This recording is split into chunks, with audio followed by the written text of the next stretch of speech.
চলিছে এইবোৰ বন্ধ হ'ব লাগিব। অসমত আইনৰ শাসন হ'ব লাগিব, আইনৰ শাসন হ'ব লাগিব। আইনে যি দোষী তাক শাস্তি দিব।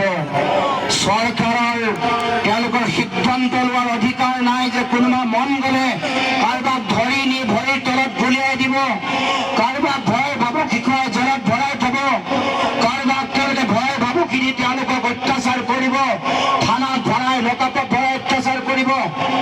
অসমত আমি বিজেপিক জংগল ৰাজ কৰিবলৈ আমি অসম এৰি নিদিওঁ, চৰকাৰ এৰি নিদিওঁ। এখন অসমত জংগল ৰাজ চলি থকা যিটো পৰিৱেশ এইটো বন্ধ হ'ব লাগিব, এইটো বন্ধ কৰিম।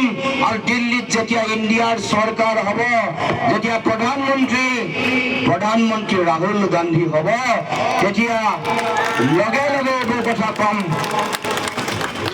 আৰু মই কম, নগাঁও আমাৰ প্ৰদ্যুৎ দাইতো ক'বই, প্ৰদ্যুৎ দাই নকলেও লুৰিণ গগৈ আছে চিন্তা নকৰিলে।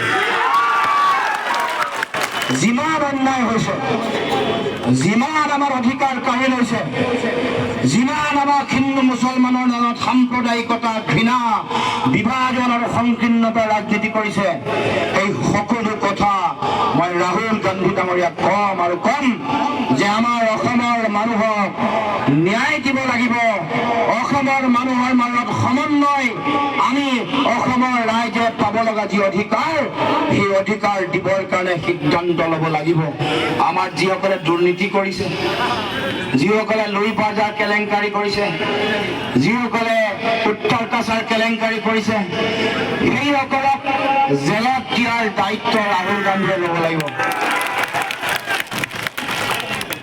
যিসকলে মাটি কেলেংকাৰী কৰিছে নিজৰ ঘৈণীয়েকৰ নামত, যিসকলে স্কুল খুলিছে 2 নম্বৰীকে, যিসকলে আমাৰ উজনি অসমত বাগান কিনিছে, অন্যায় কৰি মাটি দখল কৰিছে, 2 নম্বৰী কৰি মাটি দখল কৰিছে, সেই কাৰাপশ্যন, সেই দুৰ্নীতিৰ উত্তৰ দিল্লীৰ পৰা দিব লাগিব, আমাৰ ৰাহুল গান্ধীয়ে দিব লাগিব।